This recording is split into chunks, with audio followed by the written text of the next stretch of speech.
Alright, so just a little supplementary note to this little video series that I'm doing.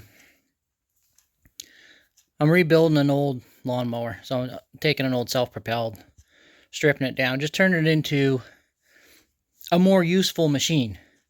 So I'm going to do a bunch of like 10-minute videos, but each video I'm going to do 1, 2, maybe 3 things. So each video will be useful, and I'll probably title it that way. Like video 2, rebuilding a carburetor, or video 3, fitting a universal blade, something like that. So I'm not going to post any of them until they're all done, and I'm probably not going to show every little detail, but I'll show all the meats of it.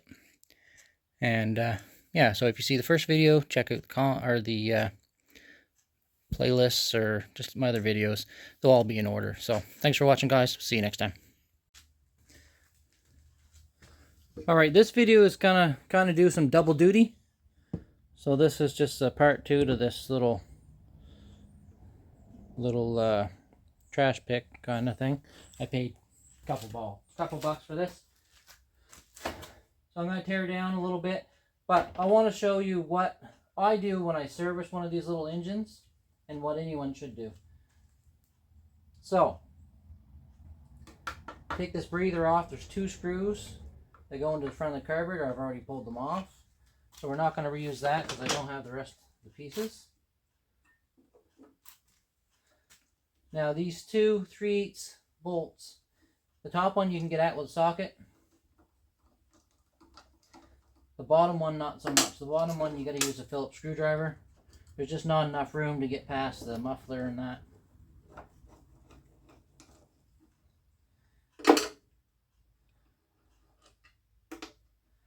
Alright.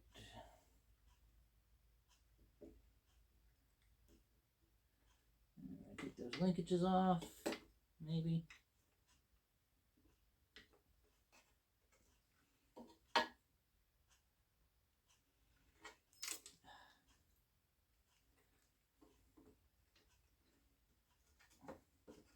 There. Alright, so these Tecumsehs, this back bolt is quite difficult to get to, so it's easier to take it off right on the head. So this has got to get serviced, get cleaned. But while it's off, you want to check this surface. Check this surface. One of them is going to have a gasket. The gasket stayed on the head, and the gasket looks fine on this. If the gasket doesn't look okay, you're going to want to replace that. Now, making a mess. Here's the important thing on these, and a lot of people skip this step, and this will destroy your little engine. You've got to pull this cowling off, and you've got to check for evidence of mice. So what will happen is a mouse, rat, squirrel, anything at all, usually mice because they're small, they'll get into this, and they'll pack the head cooling fins up with debris. And once they do that, it'll overheat. Now, Tecumsehs are known for twisting these screws off. I hit these with penetrating oil earlier. Let them set, so they're alright. Not uncommon for them to twist off, though. You can get by with just one. I've had them break off before and just left one.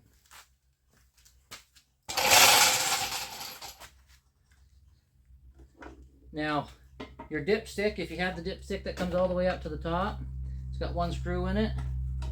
You're going to want to take that out because you want to leave your dipstick in there. That'll let you move it around without spilling oil.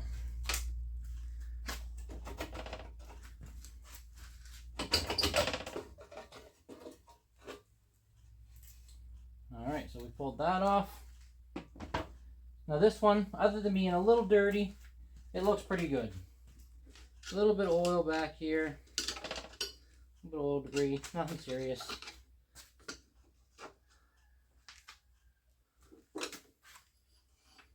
Now we're going to grab the air hose and blow that off.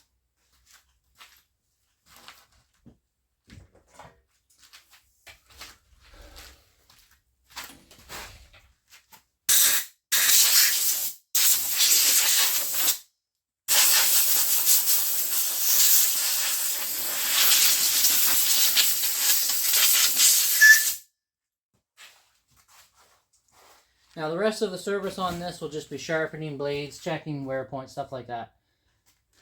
But blowing this off is crucial. If you got oil residue buildup on this, it'll overheat. If you got lint and stuff crammed in there, it'll overheat. Now, I want to show you something. At least in my area, the Tecumsehs, sorry about the shaky camera, they like to ruin the threads. So, you might have seen a little bit of dust fly out of there, some rust and stuff. These bolts corrode, and if you've got to take this off, you might as well junk the engine, because it's not going to come off without ruining those threads. I almost guarantee it. There's no drain holes in this cup, and I think that's where the issue comes from. So, there's a couple of things that go wrong, and you got to take this off. If you've hit something, or somebody has hit something, you can cut the keyway, or the key stock. I tend to see that more on Tecumsehs than I do on Briggs. And there's a kill switch underneath here. And sometimes that'll mess up. But anyway, I'll show you what I do for checking the key stock. Because you don't want to pull one of these over if it's cut the keyway. It can be quite painful. So we're just going to check the timing with a screwdriver. Oh, no, I can't do it with that one.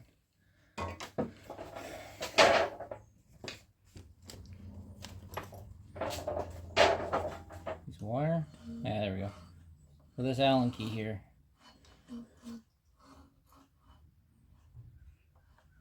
So what I'm doing here is I'm looking for top dead center.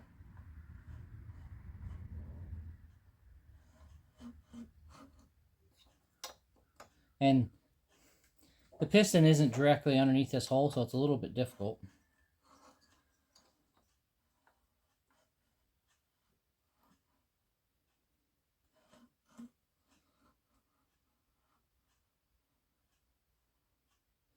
Alright, so that's top dead center. That's just as it's passing over the coil. So that's correct. Now if I found top dead center and this magnet was on the opposite side of that coil, or anywhere really outside of it, not touching it, I know it's cut that keyway, and then we got bigger problems. But this one's good. We're not going to take that off if we don't have to. That's all the notes, the servicing notes, that's really all I wanted to talk about. We'll move on to a couple other things, tearing this apart. We'll move the camera back first.